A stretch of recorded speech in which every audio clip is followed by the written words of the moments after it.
사도신경 신앙 고백하심으로 9월 17일 화요일 아침 새벽 예배를 살아계신 하나님 앞에 올려드립니다. 나는 전능하신 아버지 하나님, 천지의 창조주를 믿습니다. 나는 그의 유일하신 아들 우리 주 예수 그리스도를 믿습니다.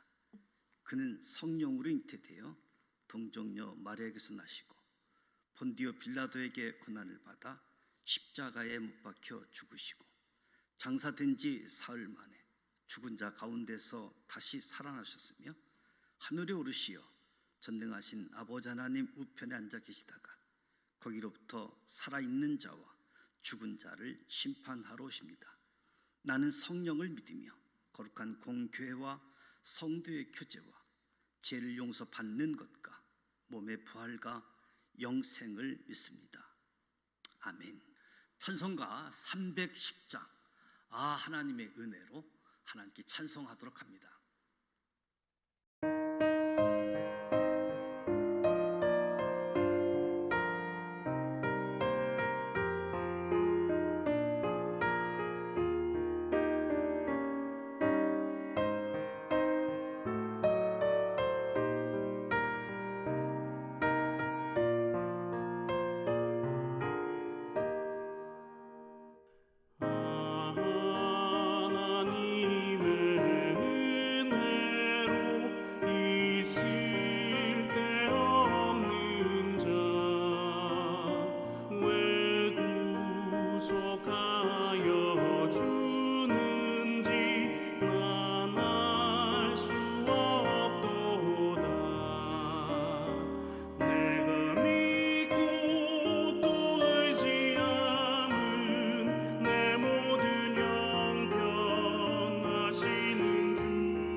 내가 믿고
오늘 우리에게 주시는 하나님의 말씀은 신명기 24장입니다. 신명기 24장, 구약 성경 298면 신명기 24장 1절로 22절 말씀을 봉독하도록 합니다. 사람이 아내를 맞이하여 데려온 후에 그에게 수치되는 일이 있음을 발견하고 그를 기뻐하지 아니하면 이혼 증서를 써서 그의 손에 주고 그를 자기 집에서 내보낼 것이요 그 여자는 그의 집에서 나아가서 다른 사람의 아내가 되려니와 그의 둘째 남편도 그를 미워하여 이혼 증서를 써서 그의 손에 주고 그를 자기 집에서 내보냈거나 또는 그를 아내로 맞이한 둘째 남편이 죽었다 하자 그 여자는 이미 몸을 더럽혔은즉 그를 내보낸 첫 남편이 그를 다시 아내로 맞이하지 말지니 이 일은 여호와 앞에 가증한 것이라. 너는 네 하나님 여호와께서 네게 기업으로 주시는 땅을 범죄하게 하지 말지니라. 사람이 새로이 아내를 맞이하였으면 그를 군대로 내보내지 말 것이요 아무 직무도 그에게 맡기지 말 것이며 그는 1년 동안 한가하게 집에 있으면서 그가 맞이한 아내를 즐겁게 할지니라. 사람이 맷돌이나 그 윗짝을 전당 잡지 말지니 이는 그 생명을 전당 잡음이니라. 사람이 자기 형제 곧 이스라엘 자손 중 한 사람을 유인하여 종으로 삼거나 판 것이 발견되면 그 유인한 자를 죽일지니 이같이 하여 너희 중에서 악을 제할지니라. 너는 나병에 대하여 삼가서 레위 사람 제사장들이 너희에게 가르치는 대로 내가 힘써 다 지켜 행하되 너희는 내가 그들에게 명령한 대로 지켜 행하라. 너희는 애굽에서 나오는 길에서 내 하나님 여호와께서 미리암에게 행하신 일을 기억할지니라. 내 이웃에게 무엇을 구워줄 때에 너는 그의 집에 들어가서 전당물을 취하지 말고 너는 밖에 서 있고 네게 꾸는 자가 전당물을 밖으로 가지고 나와서 네게 줄 것이며 그가 가난한 자이면 너는 그의 전당물을 가지고 자지 말고 해질 때에 그 전당물을 반드시 그에게 돌려줄 것이라. 그리하면 그가 그 옷을 입고 자며 너를 위하여 축복하리니 그 일이 네 하나님 여호와 앞에서 네 공의로움이 되리라. 곤궁하고 비난한 품꾼은 너희 형제든지 내 땅 성문 안에 우거하는 객이든지 그를 학대하지 말며 그 품삯을 당일에 주고 해진 후까지 미루지 말라. 이는 그가 가난함으로 그 품삯을 간절히 바람이라. 그가 너를 여호와께 호소하지 않게 하라. 그렇지 않으면 그것이 네게 죄가 될 것임이라. 아버지는 그 자식들로 말미암아 죽임을 당하지 않을 것이요 자식들은 그 아버지로 말미암아 죽임을 당하지 않을 것이니 각 사람은 자기 죄로 말미암아 죽임을 당할 것이니라. 너는 객이나 고아의 송사를 억울하게 하지 말며 과부의 옷을 전당 잡지 말라. 너는 애굽에서 종되었던 일과 네 하나님 여호와께서 너를 거기서 속량하신 것을 기억하라. 이러므로 내가 네게 이 일을 행하라 명령하노라. 네가 밭에서 곡식을 벨 때에 그 한 붓을 밭에 잊어버렸거든 다시 가서 가져오지 말고 나그네와 고아와 과부를 위하여 남겨두라. 그리하면 네 하나님 여호와께서 네 손으로 하는 모든 일에 복을 내리시리라. 네가 네 감람나무를 떤 후에 그 가지를 다시 살피지 말고 그 남은 것은 객과 고아와 과부를 위하여 남겨두며 네가 네 포도원의 포도를 딴 후에 그 남은 것을 다시 따지 말고 객과 고아와 과부를 위하여 남겨두라. 너는 애굽 땅에서 종되었던 것을 기억하라. 이러므로 내가 네게 이 일을 행하라 명령하노라. 오늘 추석입니다. 추석 명절에 하나님의 은총, 하나님의 긍휼히 여기심, 하나님의 평강이 저와 여러분의 가정에 온 인류에 함께 하시기를 축원합니다. 24장 말씀, 이스라엘 백성 가운데 있었던 기타 규정으로 약자 보호법에 대해서 말씀해 줍니다. 이기적인 개인주의를 몰아내고 더불어 사는 아름다운 공동체를 만들 것을 말씀하시는 거지요. 경제적으로 사회적으로 소외된 사람들에게 깊은 관심, 사랑, 저들을 법적으로 보호할 수 있도록 규례를 만들어 주셨습니다. 그래서 하나님의 뜻을 따라 사는 것이 사랑이고 헌신임을 일깨워 줍니다. 우리 사회에 많은 약자들이 있습니다. 사람이 아내를 맞이해서 아내의 수치되는 일이 발견하게 되었을 때 한 가지 일을 가정하면서 시작하지요. 아내의 수치되는 일이 발견됐을 때 그것을 좋게 여기지 아니하면 아내에게 이혼 증서를 써서 내보내라라고 이야기하는 겁니다. 이혼 증서라고 하는 것은 이제 두 사람이 더 이상 남편과 아내가 아니라고 확인하는 문서입니다. 남편이 더 이상 아내에 대한 어떤 법적인 권리를 주장할 수 없다는 것을 뜻하는 거지요. 이혼 증서를 통해서 약자라고 할 수 있는 아내를 보호하려고 하는 측면이 있는 거지요. 여자가 이혼 증서를 받고 다른 남자와 재혼을 하였는데 두 번째 남편 역시 그녀를 미워해서 이혼 증서를 써서 다시 여자 집으로 내보내는 상황도 이야기합니다. 이럴 경우에는 다시 전 남편에게 돌아가는 것은 불가하다. 재혼하지 않았을 경우에는 이혼했던 남편에게 돌아가 재결합하는 것을 금하지는 않았는데 이혼하고 다른 남자와 재혼했을 경우 다시 재결합하는 것을 금하고 있음을 보게 되어집니다. 하나님께서는 이혼하는 것 당연한 권리로 행사돼서도 안 된다고 하는 것, 이혼을 악용해서도 안 되기 때문에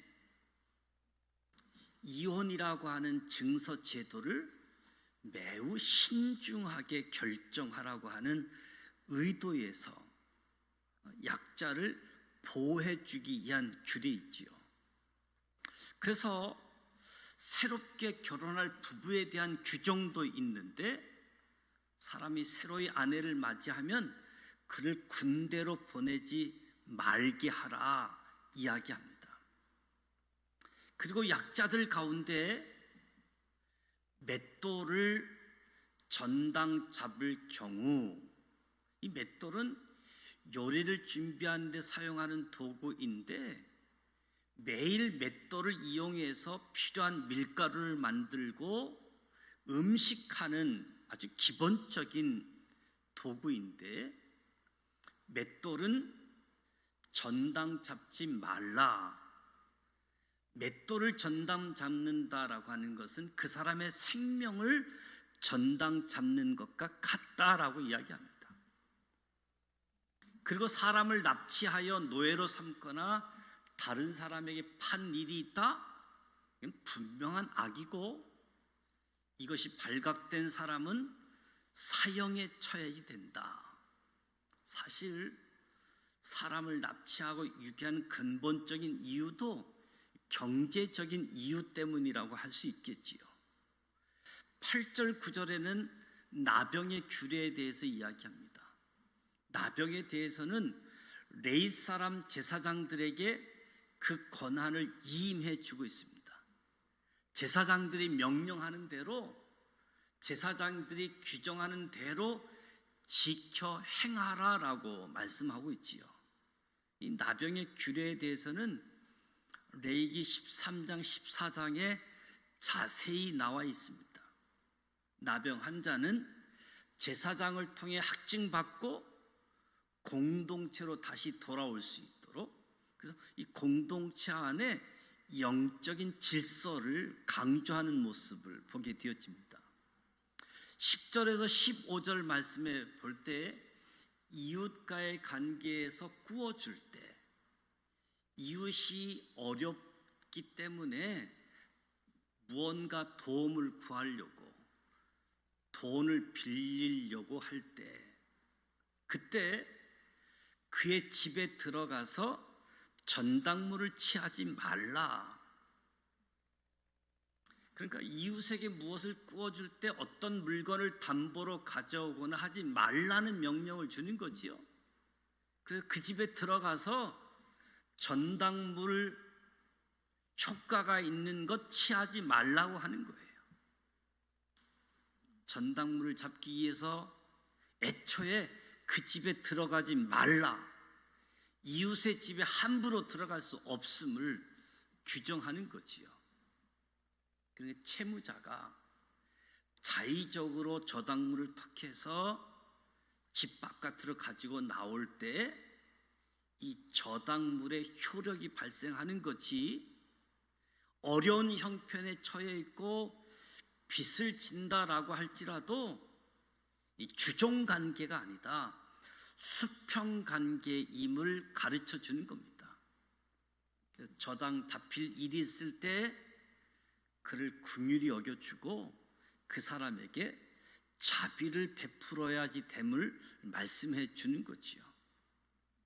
그리고 곤궁하고 비난한 품꾼들 학대하지 말라라고 이야기합니다. 학대라고 하는 것은 자신의 권력, 권위, 힘을 가지고 낮은 위치에 있는 사람에게 무거운 짐을 지우고 그 사람들을 억누르고 짓밟는 행동을 가리켜서 학대라고 이야기하는데, 학대는 하나님의 긍휼히 여기심 받은 것에 대한 배신 행위나 다름없다. 학대하지 말라라고 이야기합니다. 가난한 자들의 특징은 공궁함, 비난함으로 묘사되어지고 있는데, 경제적으로 약한 사람들, 부족하여 쓸 것이 없는 사람들을 뜻하는 거지요. 사회적으로 보호가 필요한 사람들을 이야기합니다. 그래서 품꾼에게 품삯을 제때 주어라. 시간 질질 끌지 말도록 품꾼에게는 적어도 품삯을 제때 주어라. 이 땅에는 항상 가난한 사람들이 있지요. 그 가난한 자를 불쌍히 여기는 것, 그리고 그 사람들에게 구워주는 것은 하나님께 구워주는 것과 같다. 그 선행은 하나님께서 갚아주신다라고 말씀하고 있습니다. 16절에 자기 죄로 말미암아 죽음을 당한다. 아버지 때문에 자식이 죽지 않고 자식 때문에 아버지가 죽지 않는다. 각 사람 자기 죄로 말미암아 죽을 것이다 라고 이야기합니다. 누구 때문이 아니라 자기 자신. 그래서 객, 고아, 가부, 약자들의 대표적인 사람들인데, 이 사람들을 억울하게 하지 말고, 특히 가부의 옷을 전당 잡지 말라. 맷돌을 전당 잡지 말라고 하는 것처럼 가부의 옷도 전당 잡지 말라라고 이야기합니다. 개인의 권리와 자유를 보장하되 약자를 위해서는 그것을 제한하도록 하시는 거지요. 모든 사람에게 동일한 잣대를 재는 것은 형식적인 정의일 수 있겠지만, 약자와 소외된 사람들을 배려해서 형식적인 정의가 아니라 실질적인 정의가 이루어지기를 원하는 거지요. 사회와 교회에서 이런 역할을 해야지 되는 것이 세상의 빛과 소금의 역할을 감당하는 것이라고 할 수 있습니다. 그래서 약자와 소외된 사람들을 배려하라. 그래서 객과 고아와 가부를 위해서 남겨두라라고 말씀하고 있는데, 곡식을 벨 때, 감람나무를 떨 때, 포도를 딸 때 다 거두어 들이지 말고 일정 부분 남겨두도록 한 거지요. 밭에 그대로 두는 겁니다. 그러면 정말 필요한 사람이 알아서 가져가는 거지요. 주고자 하는 사람이 누구 선택하지 않고, 또 누가 그것을 가지고 갔는지 알 수도 없는 겁니다. 다 거두어 들이지 말고 일부러 의도적으로 일정 부분 남겨두면 필요한 사람이 가져가도록, 그러니까 이 가난한 사람들의 자존심을 지켜준다라고 할 수 있겠지요. 사회적 안전망의 구축으로 다 거두어 들이지 말고 일정 부분 남겨줘서 가난한 사람들이 어려운 부분들을 해결하도록 하는 거지요. 이 일을 말씀하시면서 너는 애굽 땅에서 종되었던 것을 기억하라. 애굽 땅에서 학대받고 어려움 당했던 그 시절을 기억하라. 그래서 이 명령을 행하도록 한다. 사랑으로 종노릇하는 기회를 삼는 것, 무엇보다도 우리 신앙인들, 이스라엘 백성들의 출애굽적인 신앙, 저와 여러분이 예수님께서 십자가에서 우리의 죄를 사해 주시고 우리를 위해서 다시 부활하신 주님을 알고 믿게 되어질 때 사랑으로 종노릇할 수 있는, 사랑으로 섬길 수 있는 기회를 만들 수 있는 거지요. 그래서 오늘 특별히 약자에 대한 규례, 보호하고 긍휼히 여기고 하나님의 은혜를, 하나님의 사랑을 전달할 수 있는 통로로 저와 여러분이 이 세상 속에서 빛과 소금으로 사는 하루가 되어질 수 있기를 축복합니다. 추석 명절이지요.